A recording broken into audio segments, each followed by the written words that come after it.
जय माँ लक्ष्मी, जय माता रानी। दोस्तों, माता लक्ष्मी की कृपा आप और आपके पूरे परिवार पर सदैव बनी रहे। दोस्तों, आज की इस खास वीडियो में जानेंगे कि आखिर मुख्य द्वार पर जल छिड़कने का समय क्या होता है और सही विधि क्या होती है। किस समय हमें जल छिड़कना चाहिए मुख्य द्वार पर? क्या मुख्य द्वार पर जल छिड़कने के लिए स्नान करना जरूरी है या बिना स्नान किए भी मुख्य द्वार पर जल का छिड़काव किया जा सकता है? झाड़ू लगाने से पहले या फिर झाड़ू लगाने के पश्चात जल छिड़कना चाहिए? और एक और प्रश्न आया है कि क्या पीरियड्स में हम अपने घर के मुख्य द्वार पर जल का छिड़काव कर सकते हैं या मुख्य द्वार पर दीपदान कर सकते हैं? और जल से ही जुड़ा हुआ एक और प्रश्न है आपका कि मंदिर में जो प्रतिदिन हम एक जल रखते हैं, उस जल का हमें क्या करना चाहिए, किस प्रकार प्रयोग करना चाहिए? क्या हम उसे खाने में प्रयोग कर सकते हैं या फिर हम किसी पौधे में डाल सकते हैं? उस जल का उपयोग किस प्रकार से होना चाहिए? और मुख्य द्वार पर जल छिड़कने से संबंधित आपका अगला प्रश्न है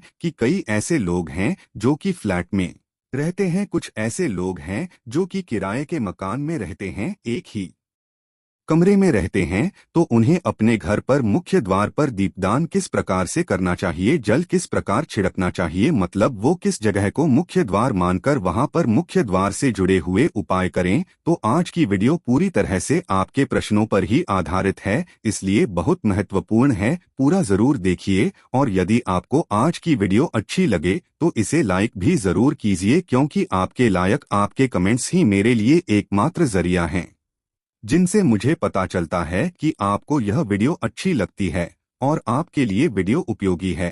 तो यदि वीडियो अच्छी लगती है तो लाइक तो जरूर ही किया करें, इसके साथ ही कमेंट बॉक्स में भोलेनाथ के नाम का जयकारा भी जरूर लगाएं, इससे आपको पॉजिटिव ऊर्जा की प्राप्ति होती है। और यदि आपका कोई भी सुझाव हो, कोई भी प्रश्न हो या फिर कोई भी विशेष वीडियो देखना चाहते हैं तो उसके लिए भी कमेंट बॉक्स में जरूर लिखें। चैनल पर पहली बार आए हैं, यदि अभी तक आपने चैनल को सब्सक्राइब नहीं किया है तो आज के वीडियो यदि आपको अच्छी लगे तो चैनल को सब्सक्राइब जरूर करें और बेल बटन को भी प्रेस कर लीजिए। तो इससे यह होगा कि इस चैनल पर जो भी नई वीडियो अपलोड होंगी उनकी नोटिफिकेशन आपको सही समय पर प्राप्त होगी। तो आप जानते हैं कि मुख्य द्वार पर जल छिड़कने का सही समय क्या होता है और सही विधि क्या होती है। तो देखिए, यदि आप मुख्य द्वार पर जल छिड़कते हैं तो आपको ध्यान रखना है कि जल आप एक दिन पहले ही, मतलब रात को सोने से पहले, एक पात्र में, कोई भी आप पात्र सकते हैं,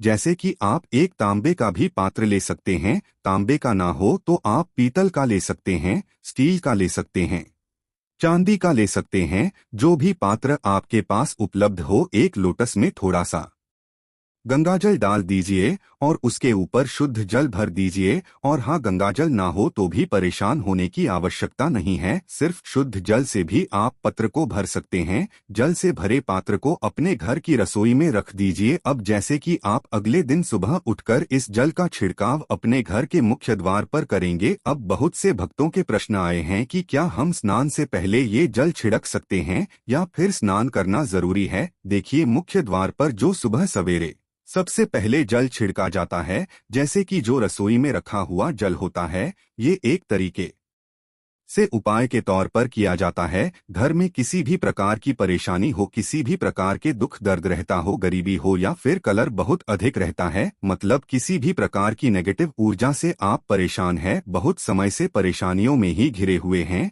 तो ऐसे में घर की रसोई में जल रखा जाता है और यही जल घर के मुख्य द्वार पर सुबह उठकर छिड़का जाता है। इस जल के छिड़काव से आपके घर की कोई भी परेशानी हो बहुत शीघ्र समाप्त हो जाती है। उपाय को करने से आपके घर में सुख समृद्धि भी आती है, कलर क्लेश से भी मुक्ति मिलती है, बीमारियों से भी मुक्ति मिलती है। मतलब देखिए, किसी भी प्रकार की मानसिक परेशानी हो, शारीरिक परेशानी हो, आर्थिक तंगी हो या आपके घर में कोई वास्तु दोष हो, किसी भी प्रकार का ग्रह दोष हो, जैसे कि कई बार ऐसा होता है कि कई लोगों के ऊपर कई प्रकार के बुरे ग्रह दोषों का प्रभाव होता है, जिसकी वजह से घर में परेशानियां सदैव बनी रहती है। तो ग्रह दोषों के प्रभाव से भी आपको मुक्ति मिलती है, दोष और पितृ दोष भी समाप्त होता है। इसके साथ ही जैसे कि बहुत से लोगों के प्रश्न होते हैं कि उनके ऊपर किसी ने कुछ कर करा दिया है, उनके परिवार में किसी भी प्रकार की पहले कोई परेशानी नहीं थी, किंतु अभी कुछ समय से परेशानियां लगातार आती ही जा रही है और कोई रास्ता नहीं मिल रहा है। परेशानी से निकलने का, तो किसी के भी किए कराए तंत्र मंत्र का प्रभाव हो, किसी की बुरी नजर का प्रभाव हो, तो भी आपके इस उपाय से मतलब इस एक लौटे जल से आपकी परेशानी स्वतः ही कुछ दिनों में हो जाती है। तो यह घर की सभी परेशानियों से मुक्ति पाने का रामबाण और सबसे सरल सबसे आसान उपाय होता है जो हमारे शास्त्रों में वर्णित है। तो आप अपने घर की रसोई में एक लोटा जल रखें रात में भरकर, और प्रातःकाल जल्दी उठकर उसी जल से अपने घर के मुख्य द्वार पर छिड़काव कीजिए। अब जैसे कि बहुत से लोगों के प्रश्न आते हैं कि यह जल हमें किस समय अपने घर के मुख्य द्वार पर छिड़कना चाहिए, तो देखिए, सुबह सूर्योदय होने से पहले इस जल का छिड़काव आपके घर के मुख्य द्वार पर हो जाना चाहिए। आप चाहे इसके पश्चात आप शुद्ध जल से मतलब किसी भी दूसरे जल से अपने घर के मुख्य द्वार को धोते हैं तो पश्चात में भी धो सकते हैं, कोई समस्या नहीं है। किंतु इस जल का छिड़काव घर के मुख्य द्वार पर सूर्योदय होने से पहले हो जाना चाहिए।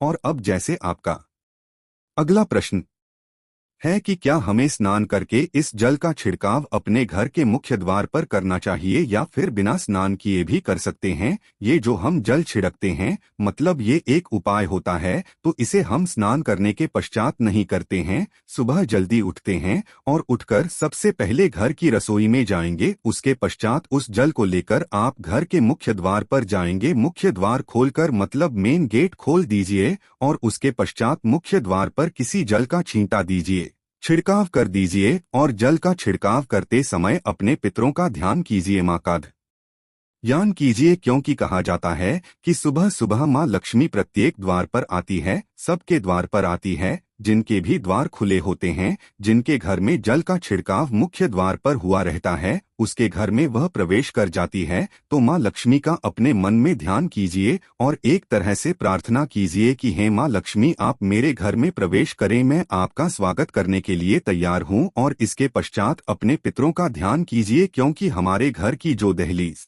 होती है वहीं पर पितरों का वास माना जाता। तो जब आप दहलीज पर जल के छींटे देते हैं तो आपके पितृ बहुत हो जाते हैं, प्रसन्न हो जाते हैं और उनका आशीर्वाद भी आपको प्राप्त होता है। तो सुबह जो आप जल छिड़कें, इसके लिए स्नान करने की आवश्यकता नहीं है, बिना स्नान किए भी कर सकते हैं। और अब आपका अगला प्रश्न है कि क्या झाड़ू लगाने के पश्चात हमें जल का छिड़काव करना चाहिए या फिर झाड़ू लगाने से पहले भी जल का छिड़काव कर सकते हैं। देखिए, जैसे मैंने आपको पहले ही बताया, सोकर उठने के पश्चात सबसे पहला कार्य जो आपको करना है वो जल का छिड़काव ही करना है, उसके पश्चात आप झाड़ू लगा सकते हैं।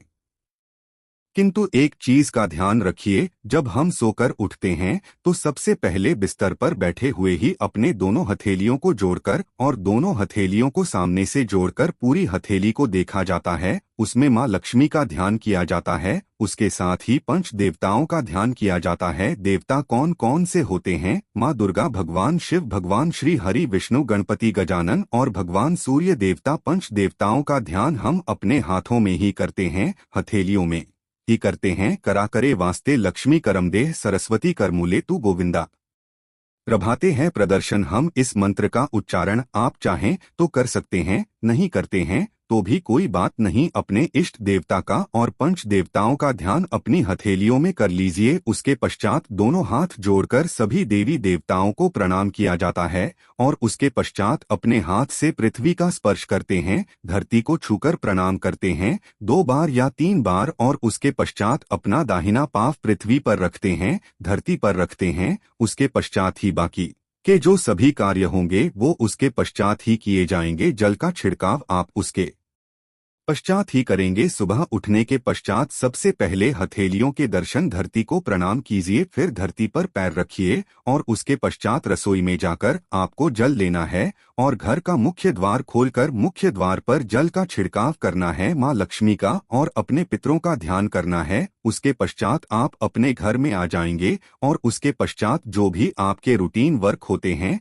मतलब झाड़ू लगाएंगे या फिर आप स्नान करेंगे, ये सभी उसके पश्चात किए जाएंगे। और अब जैसे कि कई लोगों के प्रश्न आते हैं कि जब हम जल का छिड़काव करते हैं क्या उसी समय हम घर के मुख्य द्वार पर झाड़ू लगाकर और पानी डालकर क्या हम मुख्य द्वार की अच्छे से सफाई कर सकते हैं? जी हाँ, बिल्कुल कर सकते हैं। पहले आप जो रसोई में रखा हुआ जल है उस जल का छिड़काव कर दीजिए। उसके पश्चात और भी पानी डालकर, मतलब यदि आपके पास जल और उपलब्ध है तो और जल और घर के मुख्य द्वार की अच्छी तरह से झाड़ू से या कैसे भी सफाई कर सकते हैं। और कई लोगों के प्रश्न आए हैं कि हम किसी फ्लैट में रहते हैं या फिर किसी ऐसे कमरे में रहते हैं, किराए के कमरे में, कि हमारे पास एक ही कमरा है, तो हम जल का छिड़काव या फिर दीपदान कहाँ पर करें? किसी हम अपना मुख्य द्वार माने देखिए जो आपका अपना कमरा है या फिर जो फ्लैट है आपका जहाँ पर आपका नहीं लेट लगा हुआ है, आप उसी स्थान पर दीपदान करेंगे और उसी स्थान पर आपको जल का छिड़काव करना है। मतलब जहाँ पर आपका यदि एक ही कमरे का मकान है तो आपके कमरे का जो दरवाजा है वहीं पर आपको थोड़ा सा जल छिड़कना है और वहीं पर आप दीपदान भी करेंगे। जो कि मुख्य द्वार से जुड़े हुए उपाय होते हैं वो आप अपने घर के, मतलब जो अपना कमरा है उसके बिल्कुल दरवाजे के पास ही करेंगे। और आपका अगला प्रश्न है कि क्या पीरियड में हम अपने घर के मुख्य द्वार पर जल का छिड़काव कर सकते हैं, दीपदान कर सकते हैं? देखिए, जल का छिड़काव करने के लिए पीरियड्स हो या ना हो उसे कोई फर्क नहीं पड़ता, आप जल का छिड़काव कर सकते हैं। रही बात दीपदान की, तो दीपदान देखिए कार्मिक पूजा में आ जाता है और कार्मिक पूजा हम बिना शुद्ध हुए नहीं कर सकते हैं, मतलब पीरियड समाप्त होने के पश्चात ही आप कर सकते हैं। बाकी जल का छिड़काव आप कभी भी कर सकते हैं, मैं भी कर सकते हैं, कोई समस्या नहीं है। और अब आपका प्रश्न है कि क्या मंदिर में जो हम जल रखते हैं क्या वो रखना जरूरी है, और यदि हम रखते हैं तो उस जल का क्या करें? देखिए, मंदिर में जल रखना बहुत जरूरी है। जल एक ऐसी चीज होती है जिसमें सभी प्रकार की जो एनर्जी होती है ऑब्जर्व हो जाती है। तो जो हम पूजा पाठ करते हैं, मंत्रों का जप करते हैं या वहां पर प्रार्थना करते हैं, जो भी हमारे अपने मन की कामना भी कहते हैं से, तो सभी चीजें उस जल में समाहित हो जाती है। इसलिए पूजा करने से पहले घर के मंदिर में एक लोटा जल रखा जाता है और उसके पश्चात दीपदान, मतलब एक दीपक प्रज्वलित कर दिया जाता है। यह अग्नि और जल का एक तरह से बैलेंस भी हो जाता है और इसलिए शास्त्रों के अनुसार घर के मंदिर में एक लोटा जल भी सदैव होना चाहिए और दीपक भी प्रज्वलित करना चाहिए। तो अब इस जल का करना क्या चाहिए? देखिए, हम जल रखते हैं, सुबह की पूजा में रखते हैं, मतलब सुबह जो हम पूजा करते हैं प्रातःकालीन पूजा, उस समय जल रखा जाता है और वो जल हम अगले दिन उठाते हैं।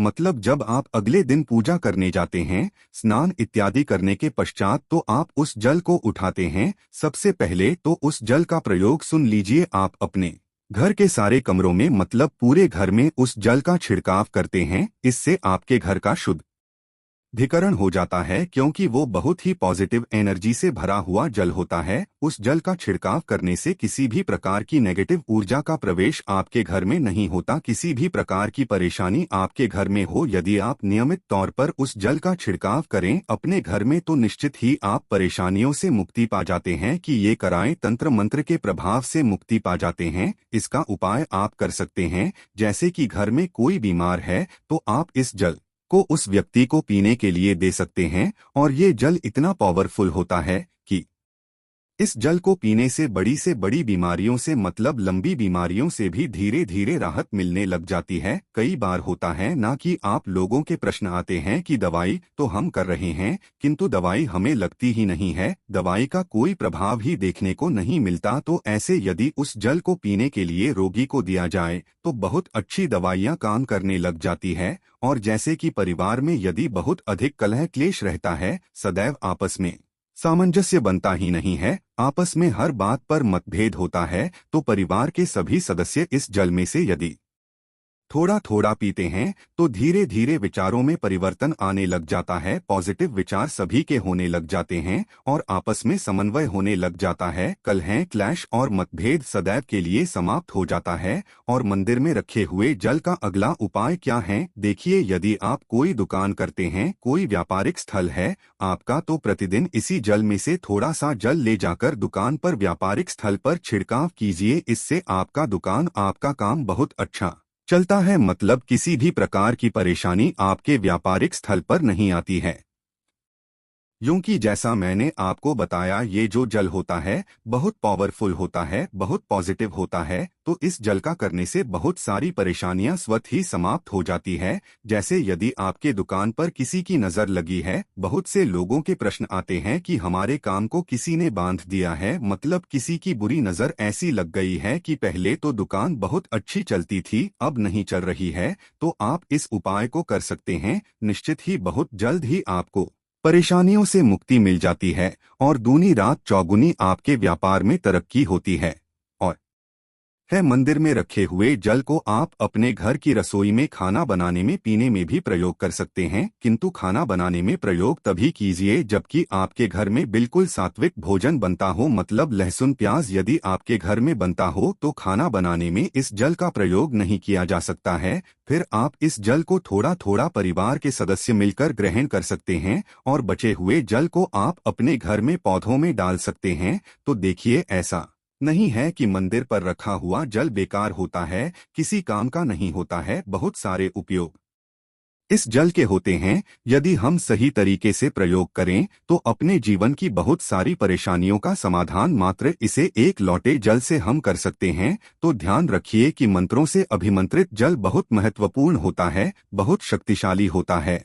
और हमारे घर के मंदिर पर रखा हुआ जल देवताओं का आशीर्वाद होता है, क्योंकि पूरे समय वह देवताओं के पास होता है, देवता वहां पर रहते हैं। तो उस जल में हर प्रकार की शक्ति समाहित होती है, जो कि पॉजिटिव शक्तियां होती है। और इस जल का प्रयोग यदि हम सही तरीके से करते हैं, मतलब उसको पीने में करते हैं, खाना बनाने में करते हैं, घर में जल का छिड़काव करने में करते हैं, तो इससे हमारी समस्याओं का समाधान होता है। और यदि कोई भी कार्य नियमित तौर पर, मतलब प्रतिदिन किया जाता है, तो उसका हमें लाभ प्राप्त होता है। कभी कभी तो निश्चित ही आपको उतना लाभ दिखाई नहीं देगा, किंतु यदि आप नियम बना लेंगे कि हर रोज उसी जल से घर में छिड़काव करना है, घर में प्रत्येक व्यक्ति को थोड़ा थोड़ा पीने के लिए देना है, बचे हुए जल को पौधों में डाल दीजिए, दुकान पर छिड़क दीजिए, अपने घर के व्यापारिक स्थल पर छिड़काव कीजिए, बच्चों की बुक्स एल्स में, अपने घर की तिजोरी में, हर जगह इस जल का छिड़काव कीजिए और नियमित तौर पर कीजिए। चमत्कार आपको निश्चित ही देखने को मिलेगा। इसी प्रकार से जो रसोई में रखा हुआ जल होता है, उसका छिड़काव अपने घर के मुख्य द्वार पर कीजिए, तो इसका भी आपको लाभ बहुत ही शीघ्र दिखाई देगा। किंतु इसे अपने रूटीन में शामिल करना होगा, प्रतिदिन नियम से यह कार्य करना होगा,